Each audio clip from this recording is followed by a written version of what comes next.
absinthe was illegal at that time. So absinthe. Now you're drinking real absinthe now, though, right? Oh, this is real. Yeah, this is. Oh, that's gonna fuck you up. This is actually the 1907 recipe. Wow. This is good. And I'm stirring my absinthe with a plastic spoon, not a traditional absinthe spoon. You're almost ready to be a deadhead. Because I'm so fucked up. Because of Jerry Garcia's fucked dick and what it says, and then Eddie Murphy comes over to your emails. Mark, you're gone, man. You're gone, dude. No Water. Gone, brother. That didn't even make any sense. No, it's over. Where's your? Oh, we missed you. Come back up. Come back up. There you go. Oh, You need a lot of water, dude. are you showing us what it's like in your head right now? Oh my God. You just noticed. That's hilarious. What's going on? Anyway, you.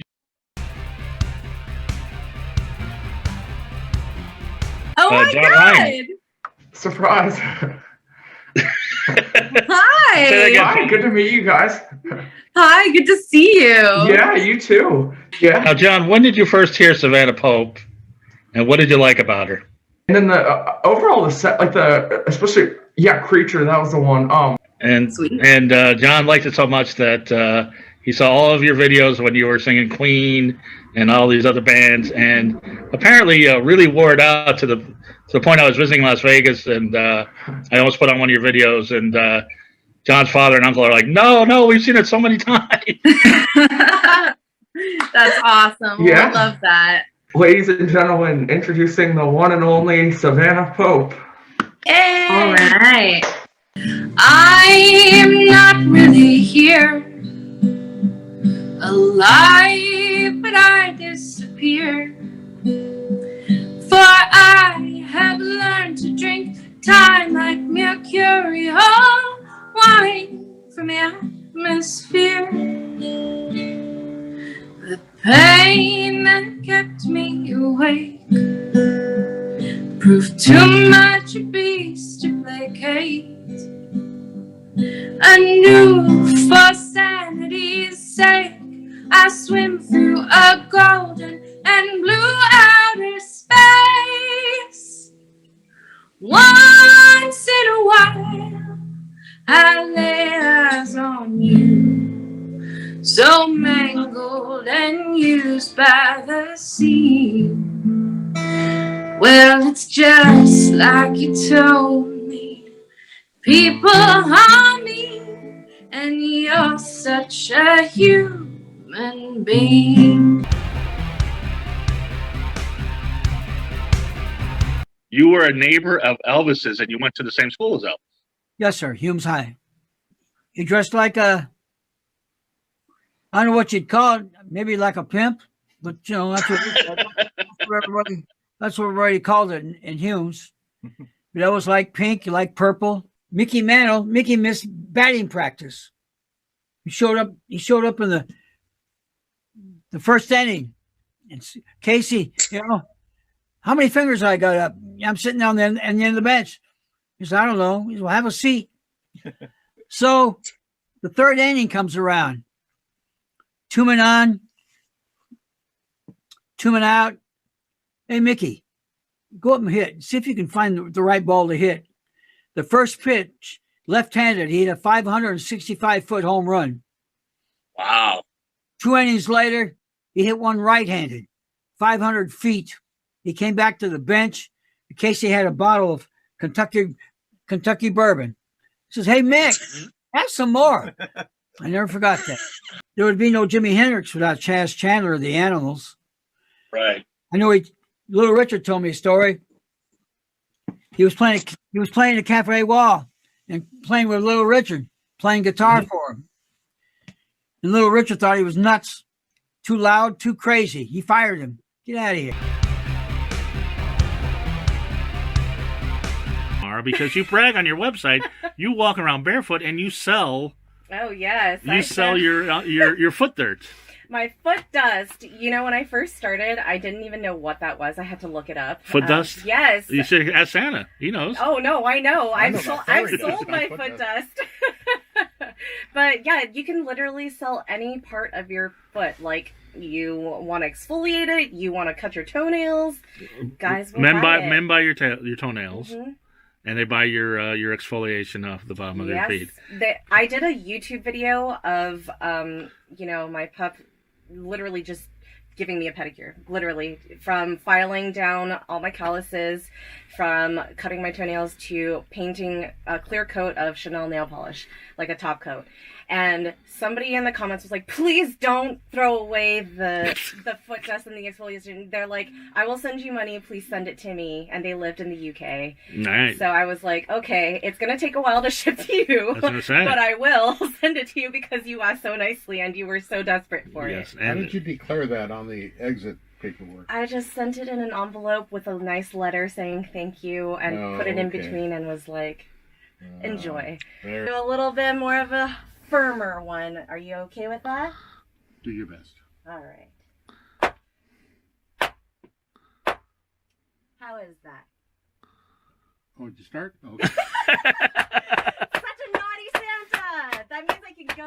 10, 11, 12, 13, 14, 15, 16, 17, 18, 19, 20, 21, 22, 23, 24, 25. Yes. All right, Santa. Ho, ho, ho. You see how red Santa is? he's Look how smiling. red Santa is.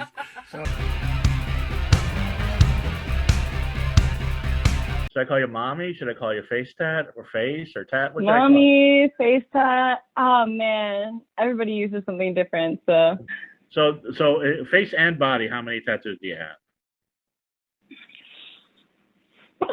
You gotta write these things down. I have no idea. Like on my face, total with my cosmetic ones, I have 33 tattoos on my face, not counting my neck or head. So I would say I have probably at least 100 tattoos on my body. And like one guy really sent it and tattooed hashtag Team Izzy on the head of his. Right. Whoa. That's See, crazy. I thought it was just a shaft, so it would be like Yeah. IY and then it would be Izzy, but no.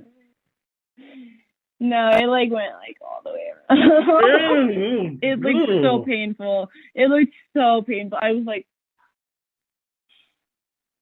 I messaged him a couple years ago and asked him if it's affected his life, and he said he has no idea how many jobs he's been denied because people are like, who's Izzy? That's a message to all of you kids out there. Don't get anybody's name tattooed on the head of your because that's not going to Unless it's mine. Talked about during your act, farting on guys. Oh yeah, flatulence is a big hit. I didn't know farting was like a thing. I didn't know it was like a kink at all. Like, did not know.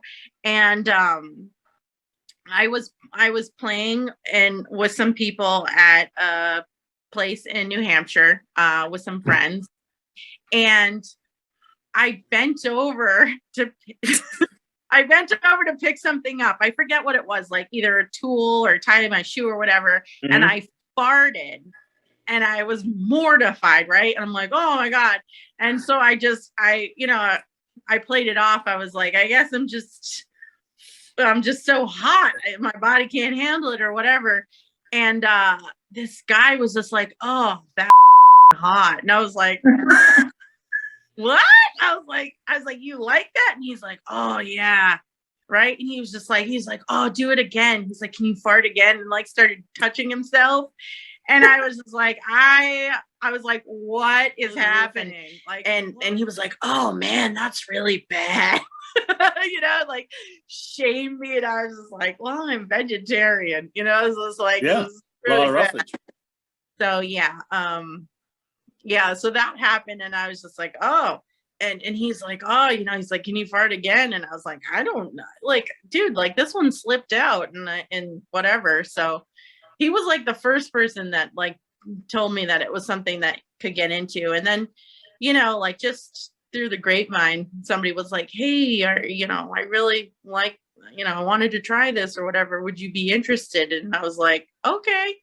I was like, when the money's right.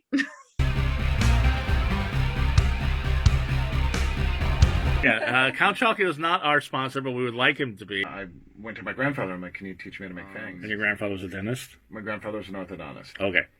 So I got some of the material and I started making some fangs, and I practiced on dental molds, and then I asked my mom. And when I was 19, I made my mom a pair of fangs for Christmas. Wow. 1984. Basically, Sabretooth is the progenitor of all the modern vampire clans. And in 1998, Blade came out. Mm-hmm. I started noticing an extraordinarily large number of African Americans from Harlem coming down to our club. Yeah. And we were like, come on in. You didn't think they were going to slay you or anything? No, they weren't slayers. They were... No. Started using my family tree structure and my lingo that I created for the club that I differentiated from Vampire the Masquerade. Right. In place of gang structure. Really? Yeah, but they were like good kids. They were like the vampire. They were doing like... They opened a nightclub at 113th in Lexington called Hidden Shadows.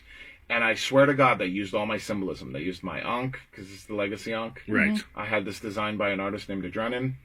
And I created all these sigils and symbols, and because I'm in the magic and magical symbolism.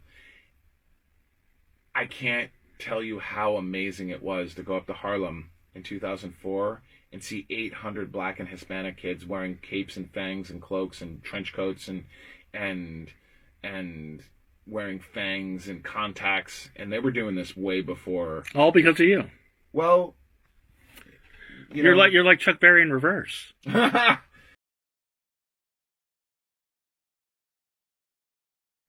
me, in Terrifier 2, there has to be a scene that tops that scene, right? Oh God, yes. Came back. We filmed it right before Christmas last year, and what was originally just supposed to be a 2-day shoot turned into basically a 5-6 day shoot because there are so many practical elements to this kill scene.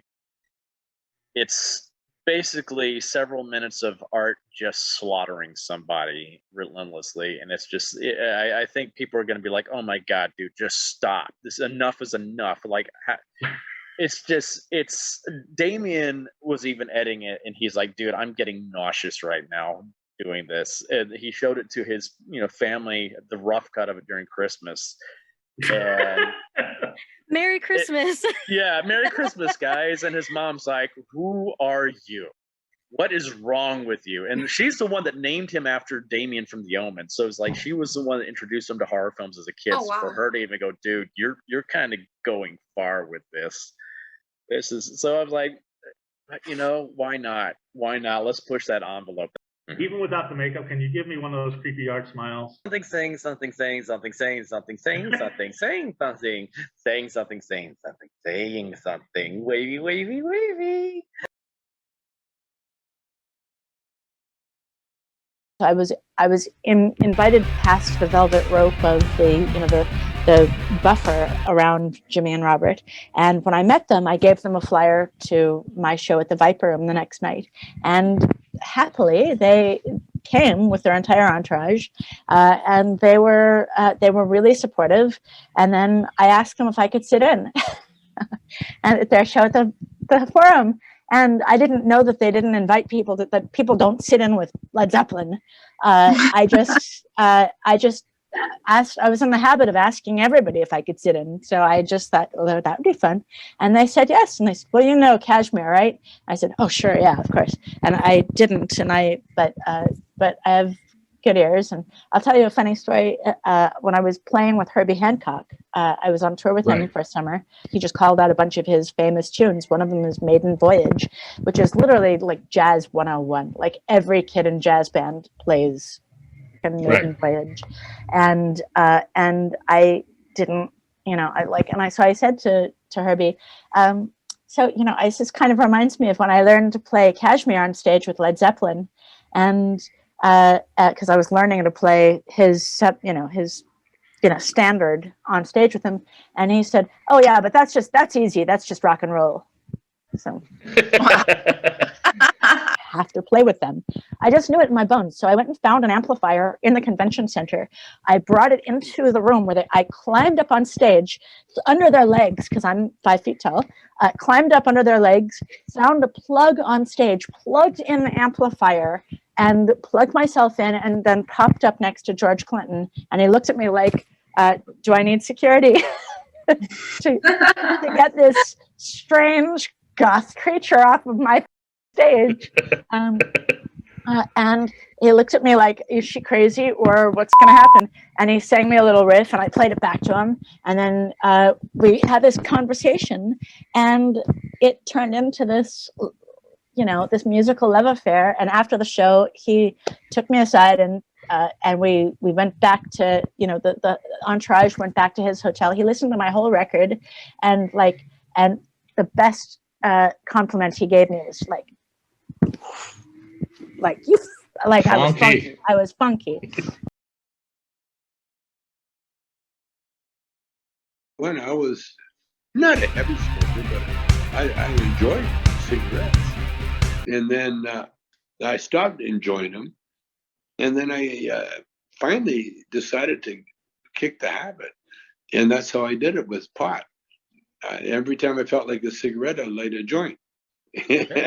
and to this day, I still can't smoke a whole joint. Wow. I'll take a couple of tokes and I'll put it out. Yeah. You're dispelling a lot of myths here, Tommy. Yeah. No, it's true. No, I will light it up 2 seconds later. You know what I'm saying? I was going to say I'm a social smoker. I can't finish a whole joint either. I like to be in a circle and just pass it around. Yeah, exactly. Because it's too much. Yeah. It's just too much. When you've had enough, that's enough. It's like whiskey or something, a little shot glass. That's all you need is that little shot, But alcoholics, they take it to the, where they get glug the whole bottle. And I found that with pot too. Oh man, I was on the Snoop Dogg Up in Smoke tour. Yeah. I showed up, and he got me on stage smoking out of a 6-foot bong. Oh my goodness! I was going to ask you what the biggest bong you ever smoked out of was. Yeah, that was it. And I, because I was in front of a crowd, I had to show up, do my thing, and almost killed me, man. Oh man!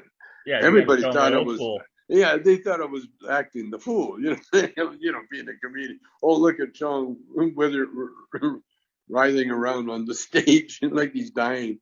Oh, that's a good act, man. That was for real, dude.